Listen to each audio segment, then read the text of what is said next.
Practice कर लो, उसको लगता हाँ हमारे पर जोड़ा सवाल आ रहा है, उसके लिए वो ठीक है।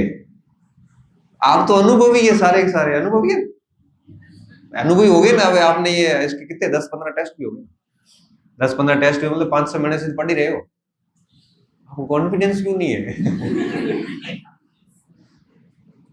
मोटा मोटा एक बार तो सिलेबस पढ़ा ही है ना आपने।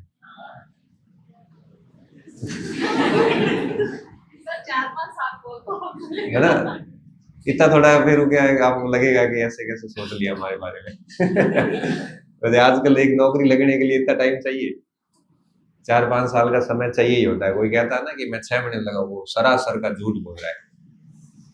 4-5 महीने हो सकता है उस परीक्षा की तैयारी की हो, बाकी पहले करीबी होती है, फिर वो करीबी है तो लास्ट में सैप ही तो देना, करना क्या है।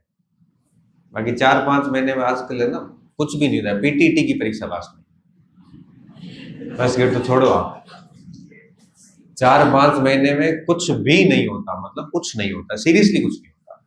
ये बात आपसे और मेरे दोनों से अछूती नहीं, क्योंकि मैं इस संघर्ष की अवस्था से गुजरा हूं और आप अभी इस संघर्ष से गुजर रहे हैं। कोई भी विद्यार्थी अगर ऐसा मेरे पास आया ना कि मैं सर 1 साल भर की तैयारी करके नौकरी लग गया, आप उस पर भरोसा मत करना, वो बहुत झूठ बोल रहा है भगवान की कसम। वो मेरे सामने आया ना तो मैं उसका इंटरव्यू लेके पूछूं इससे पहले कौन सी परीक्षा दी, मैं उसको उगलवा सकता हूँ। वो कहेगा कि मैंने 18 से तैयारी शुरू की। लास्ट में वो दबी आवाज में उसको स्वीकार करना पड़ेगा, जहाँ तो 18 में तैयारी शुरू कर दी थी पर फर्स्ट की ड्रीम में 19 की थी। तो भाई तैयारी तो वही थी, थोड़ा बहुत एक्स्ट्रा था वो पढ़ लिया होगा, बाकी सारा ही पढ़ रहा था। तो ये क्या दबाव बनाने वाले लोग हैं, इनका भरोसा नहीं करें आप। ये आज की फेज ऐसी है, 4-5 साल की तैयारी सच में चाहिए होती है। ठीक है, अगर हाँ कोई डेडिकेटेड लग जाता है ना 2 साल के लिए बहुत अच्छी तरीके से सही रास्ते से, जैसे ये प्रैक्टिस वगैरह, तब आदमी 2 साल में भी कर लेता है। तो समझ में आई प्रैक्टिस की बात। दूसरी चीज है रिवीजन। मैं कह रहा था कि इस अवधि में ये 2 चीजें आपको करनी है। तो प्रैक्टिस को लेके बहुत क्लियर हो गए हम, और मैंने आपको सबसे पहले यही बात की थी कि अगर आप आज आपको पढ़ने के लिए केवल 2 घंटे ही मिले तो आप 2 घंटे पढ़े नहीं, 2 घंटे प्रैक्टिस कर। अगर आपको पढ़ने के लिए आज 8-10 घंटे का समय मिला है तो भी आप 2 घंटे प्रैक्टिस करिए, 7-8 घंटे रिवीजन कर लीजिए, और आप देखना आपके स्कोर में ना अपने आप धीरे धीरे ग्रोथ होगी। तब फिर कई बच्चे मुझे यूं पूछते हैं कि सर, ऐसे सामने तो नहीं पूछ पाते, मैसेज में पूछते हैं। मैं कहता हूँ प्रैक्टिस किया करो, तो सर आप कहते हो प्रैक्टिस किया करो, आरपीएससी ने पैटर्न बदल दिया, अब तो नए नए सवाल आ रहे हैं, पुराने वाले सवाल तो आ नहीं रहे, प्रैक्टिस करके क्या करें। तो मैं कहता हूँ बेटा प्रैक्टिस इसलिए कर रहे हैं कि पुराने वाले सवाल परीक्षा में आएंगे, तो फिर तो किस लिए कर रहे हैं? प्रैक्टिस इसलिए नहीं करते कि पुराने वाले सवाल आएंगे, प्रैक्टिस हम इसलिए करते हैं कि हमने जो पढ़ा है वो किस तरह से पूछा जा सकता है, वो तरीके हमें पता चलते हैं। मतलब तरीके जब पता चलते हैं ना तो हमारी पढ़ने की शैली बदल जाती है, हम फिर हर बिंदु को अलग तरीके से पढ़ना शुरू करते हैं, अप्रोच चेंज हो जाती है।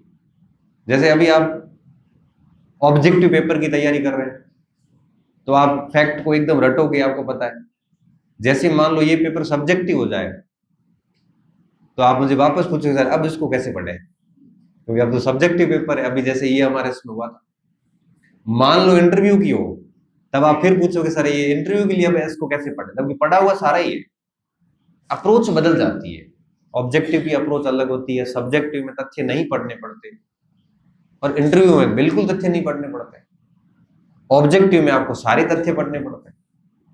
तो प्रैक्टिस से पुराने प्रश्न रिपीट हो, हम इसलिए नहीं पढ़ते हैं, हम प्रैक्टिस इसलिए करते हैं ताकि हमारा पढ़ा हुआ जो है ना उसको हम ठीक से गौर कर पाए, हम हर बिंदु पे काम कर सके, ताकि परीक्षा हॉल में हमें प्रश्नों ऐसा नहीं लगे कि बिल्कुल अजनबी सा फील नहीं होगा। फिर परीक्षा हॉल में प्रश्न देखने के बाद हमें वही लगेगा जैसे हर दिन लगता है, नॉर्मल लगेगा, अपना आप आराम से करो। ना तो माइंड में प्रेशर आएगा, ना बहुत ज्यादा पैनिक होंगे, ना बहुत ज्यादा स्ट्रेस लोड जैसी अवस्था नहीं होती। जिस बच्चे ने दाब के प्रैक्टिस की है, आपको क्या लगता है ये खिलाड़ी खेलते हैं, इनको खेल आता ही नहीं है क्या? ये सब आता है और ढंग से खेल आता है इनको। ये 145-50 की स्पीड पे बॉल आती हुई बॉल को भी बाहर भेज देते हैं। फिर भी आपको पता है ये प्रैक्टिस एक दिन भी नहीं छोड़ते हैं। इनके 3 दिन बाद में मैच है ना, तो 2 दिन भरपूर प्रैक्टिस करेंगे। और इवन जब वो बैटिंग करने जाता है उससे पहले भी वो बॉल को बैट पे जाके प्रैक्टिस करता है। क्यों? क्योंकि वो उसको पता है कि मेरी नजर बनी रहेगी इस पे, कॉन्फिडेंस आता है। हमें प्रैक्टिस इसलिए करनी है। अब बात आती है रिवीजन की। चयन के लिए, अंतिम समय में चयन के लिए जितनी प्रैक्टिस जरूरी है उतना ही रिवीजन करना। नया ना पढ़ के रिवीजन करना क्यों जरूरी होता है? वो इसलिए जरूरी होता है कि अगर आप रिवीजन नहीं करोगे तो पढ़ा हुआ व्यर्थ है। कई सारी सूक्ष्म बातें हमारे मस्तिष्क से निकल जाती है। और ऐसे 10-15 प्रश्न परीक्षा में आएंगे जो सूक्ष्म होंगे, पहले कभी पढ़े हुए थे और रिवीजन के अभाव में आप या तो कर नहीं पा रहे हो या गलत करके आओ। और एक बच्चा फेल होने वाले और पास होने वाले में इतना ही गैप होता है।